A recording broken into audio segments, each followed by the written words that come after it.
Okay. Mr. Brown, talk to me about the excitement of last season and what that meant to you. Well, we had a really wonderful year.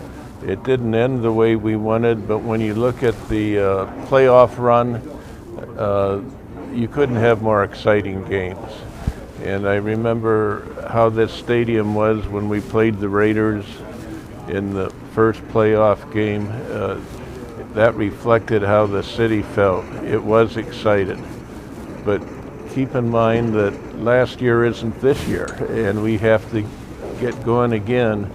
And it's not going to be an easy road. Our guys are going to be challenged, and we have good guys, good players.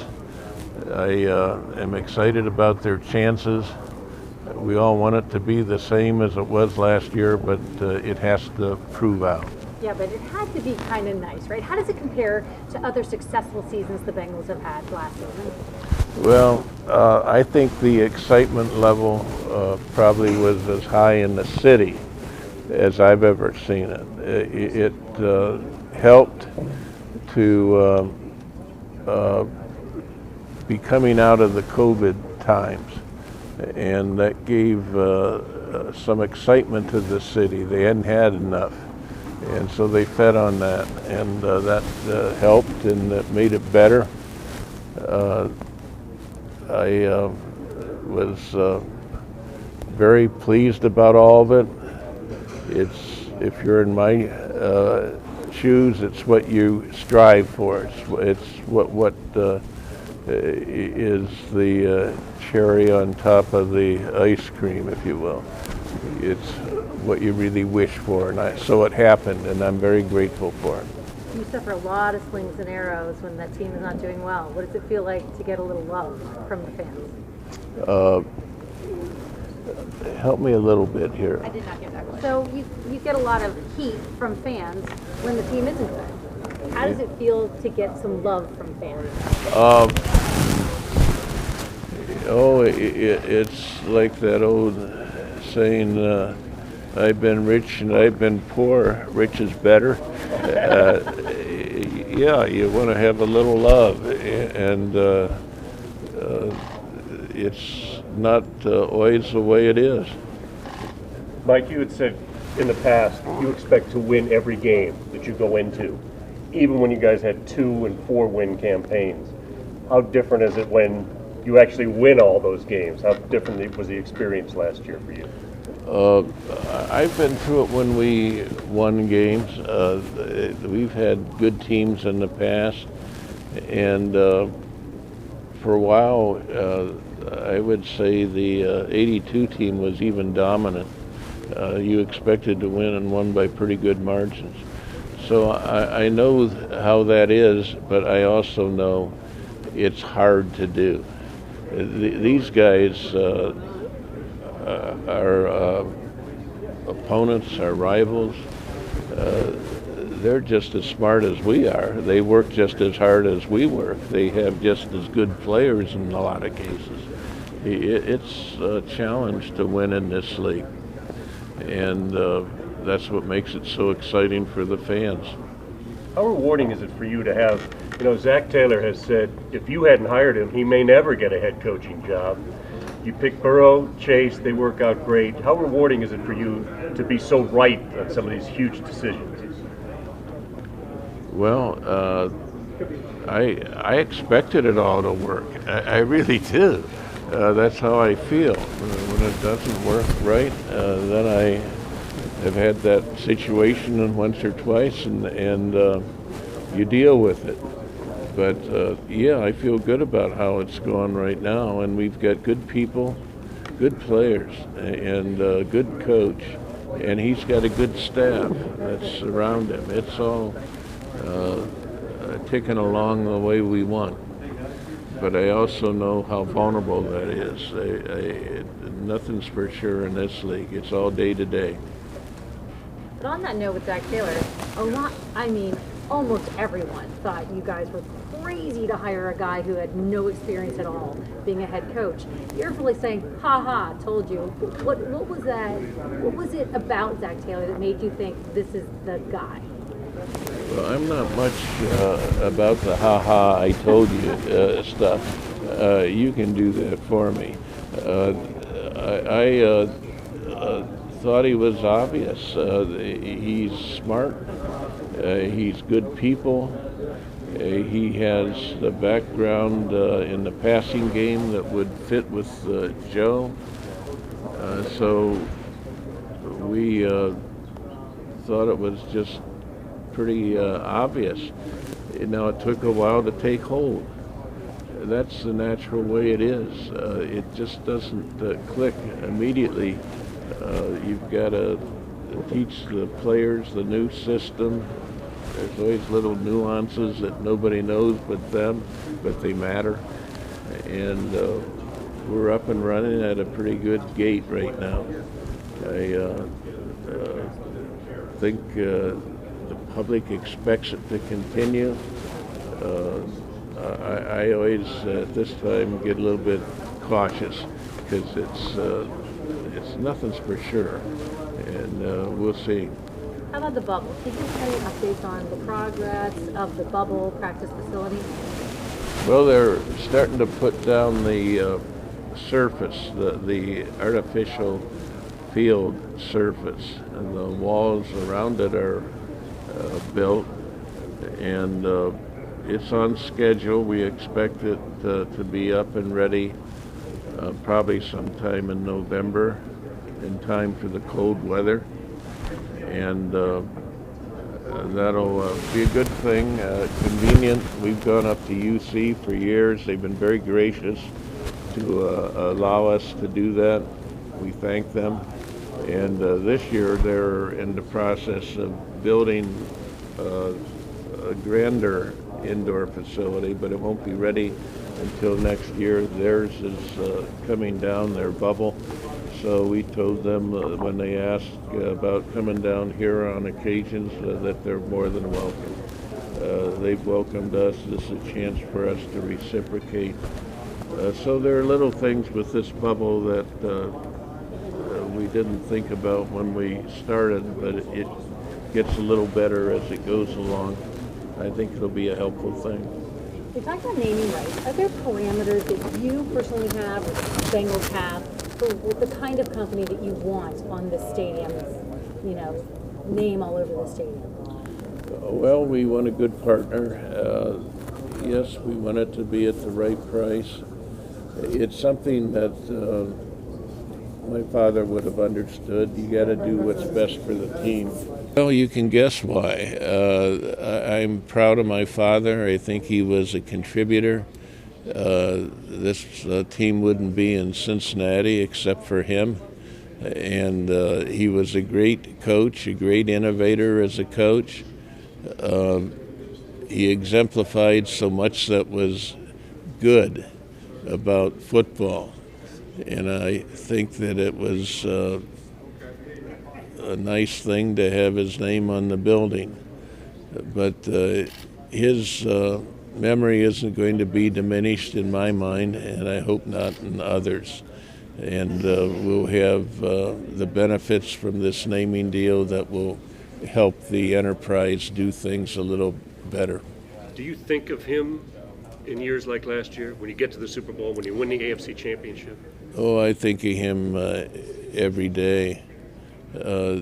He was my guiding star. I watched him, I listened to him, I worked with him. Pardon me. He molded me by his own hand, and maybe it didn't turn out as well as he would have hoped, but here I am, and I am his product in every way imaginable. I'm grateful for it. I think he deserves to be recognized. He was with the naming rights on the building, but I think people will remember him going forward. Willie Anderson and Isaac Curtis are the next two to be inducted into the Ring of Honor. How deserving are Willie and Isaac, to have their names cemented in Bengals history? Well, they're great players. A lot of people think that the guys from yesteryear aren't as good as the guys of today. George Halas once said that the best players from one era can play in any era. And these were the best players of their era. Yes, they could play today if they walked out in our practice field. They would be recognized immediately as exceptional players. That's Kenny Riley, Kenny Anderson, Anthony Munoz, now Willie Anderson, and Isaac Curtis. What a group of players. We're proud of them and what they did for the franchise, and it's good to get those guys up on our Ring of Honor. It feels like it might be far away, but maybe not. Has the process to renegotiate the stadium deal begun? And if not, when does that begin? Oh, it moves by fits and starts in its own way, and I think it's extremely important. I had some considerable hand in getting this franchise to this city.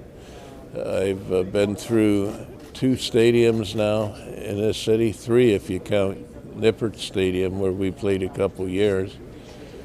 And I feel bonded to this city. The whole purpose of my working life has been to make this team successful in this city. Believe me, I want to keep it that way. And we've got to do some things with the county, the landlord of the stadium, to keep this stadium as up to date as possible. The other stadiums around the league are doing that. We can't be the only one that doesn't. And we have to find a way to get this done, and I'm confident that we can and will. So am I hearing you say if you had your druthers, you would love for the Bengals to stay in Cincinnati? Believe me, I've worked my whole life to have the Cincinnati Bengals successful in Cincinnati. And yes, I want it to stay that way. Mike, you talked about the cap and how extra revenue could help with things like that. What do you feel about, how would you describe trying to negotiate franchise tags, salary cap? How big a part of what you do has that become? Oh, we work through this stuff. It's right on our desk every day. These are things we have to get done as best we can, and it doesn't always work out perfectly. Look around the league. Players move, and that's how the system is set up. But we want to operate our cap so that we're thinking forward. We know we have Joe Burrow to figure out at some point soon, and we have great wide receivers to be part of the offense. We want to keep that. That makes it go. It has to be something that we work to have it be what makes this team best, and occasionally it's not going to be perfect. Someone will have to make way and make room, even for someone that the people aren't thinking about right now, but we're thinking about it. And we like Jesse Bates. We want him to stay. Maybe we'll make a deal with him at the end of the season when we can talk to him again under the league rules. But we'll see. But there are a lot of cows at the trough, if you will. And it's not easy to get them all fed to the way they want. Is that strictly a bottom line thing, or how much do your feelings about a certain player play into those negotiations? Well, I'm conscious of each and every one of them. That's what I do for a living, is worry about them and how they fit with us. Sometimes you have to make calls. You have to say, we can't put the chips there. We have to put them over here. And that's just part of it. It's what I do. I had the great pleasure of interviewing your two granddaughters last year.